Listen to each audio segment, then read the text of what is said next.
sang wetan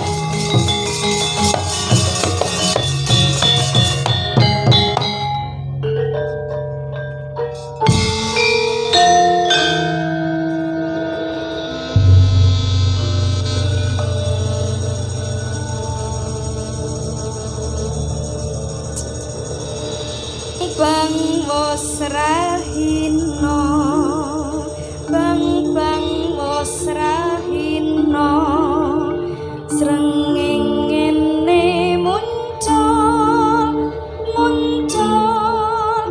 muncul sunar sumamburat bang wos rahino bang wos rahino srengenge muncul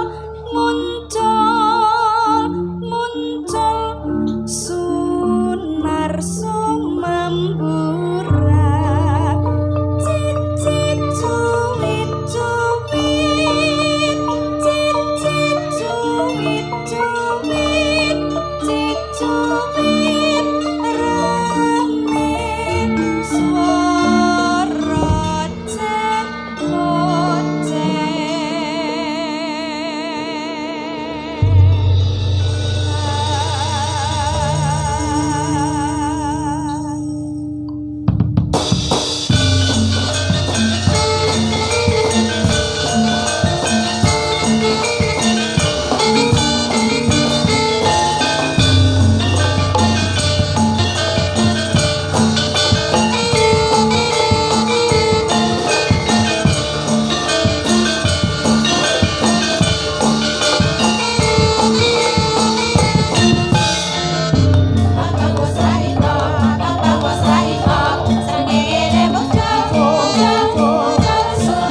bang wos rahino bang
kendhat bebaya mamala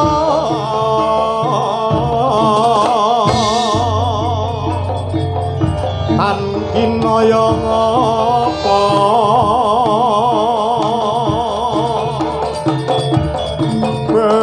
bentuk pepeteng tan kena kira bang wetan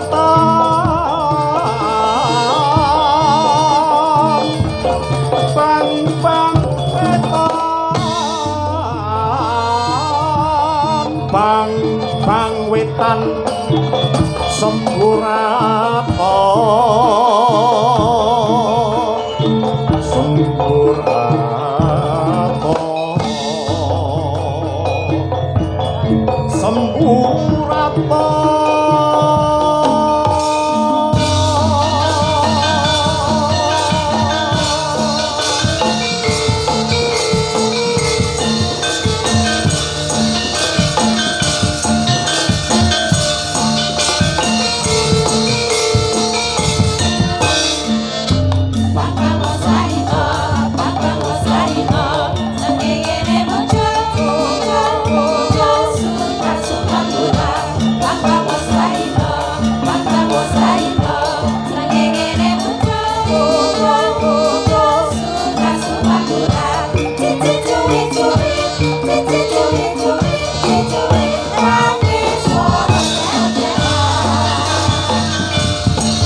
matur sembah nuwun yang terutama dan yang pertama nyuwun tepuk tangan yang meriah untuk FKUB Teras Boyolali.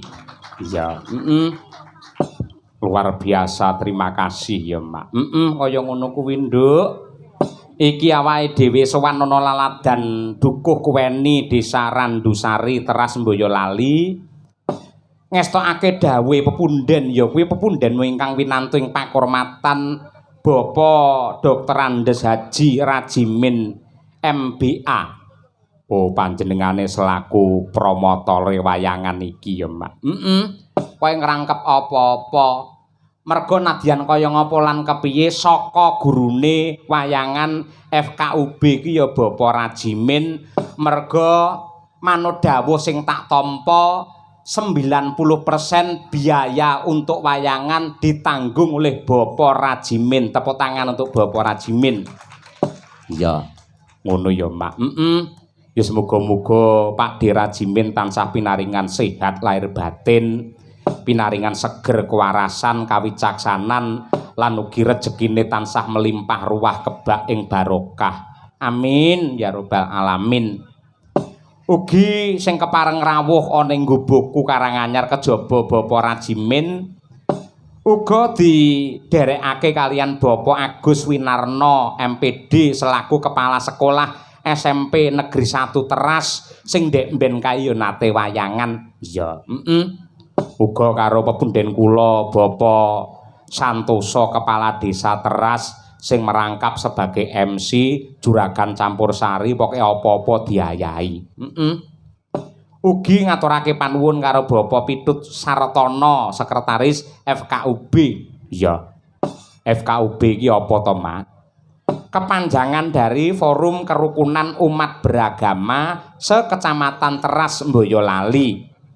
Iki dalam rangka ya kuwi sosialisasi FKUB dan silaturahim halal bihalal bersama masyarakat Kecamatan Teras Boyolali. Oh ngono. Fungsine saka FKUB iki apa, Mak? Manut dawuh sing tak tampa sepisan ya kuwi meningkatkan kerukunan dan harmoni antar umat beragama di Indonesia. Angka loro ya kuwi mempromosikan toleransi dan saling menghormati antar umat beragama.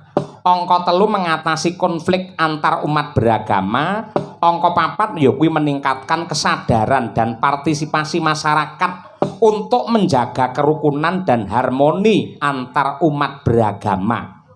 Ngono. Nduk, FKUB merupakan forum yang sangat mulia. Apalagi bagi bangsa Indonesia yang terdiri dari berbagai suku, adat, budaya, bahasa, dan agama yang beragam. Terus, kerukunan tidak hanya sebagai senjata terkuat bagi kokohnya suatu bangsa, namun juga pengikat. Perbedaan menjadi anugerah yang indah dan membawa berkah apabila kita saling toleransi dan menghormati. Kitab Sota Soma karangan Empu Tantular pada masa Majapahit, yaitu berisi Bhinneka Tunggal Ika, merupakan pijakan yang kuat untuk menciptakan kerukunan umat. Ya. Kejaba saka kuwi yen sinau ilmu tauhid, Nduk. Yen sinau ilmu tauhid nadyan ning donya kuwi ana sing becik, eneng sing ala, ana utama lan nista, ana sing jujur lan goroh, ana sing trima, ana sing murka, lan ana sing nganggep malaikat kuwi apik, iblis kuwi elek. Namun semuanya bisa disatukan dan disamakan, yang artinya bersama-sama mengabdi kepada Tuhan.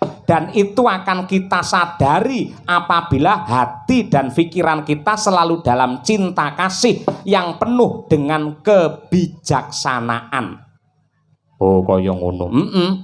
Dadi peranan FKUB iki sangat luar biasa ya, Mak. Temenanan kok, Nduk, kuwi penting banget. Mula ya aku banget condong lan rumajang, lan kenapa kok sing ditimbali kinarya pahargyan dening Pak Rajimin kuwi wayang kulit. Wayang kulit ki ya simbol kerukunan. Mligine gamelane kuwi. Gamelane kuwi ana bahane sing saka prunggu, ana sing saka kayu, ana sing saka kawat, ana sing saka lulang, ana sing saka pring, ana sing saka liya-liyane. Ning lamun to ditabuh walaupun berbeda-beda menjadi satu kesatuan yang luar biasa, watone nunggal frekuensi. Oh, ngono kuwi ya, Mak. Kaya ngono kuwi. Mula tak suwun ora mung FKUB Nglaladan Teras, ning FKUB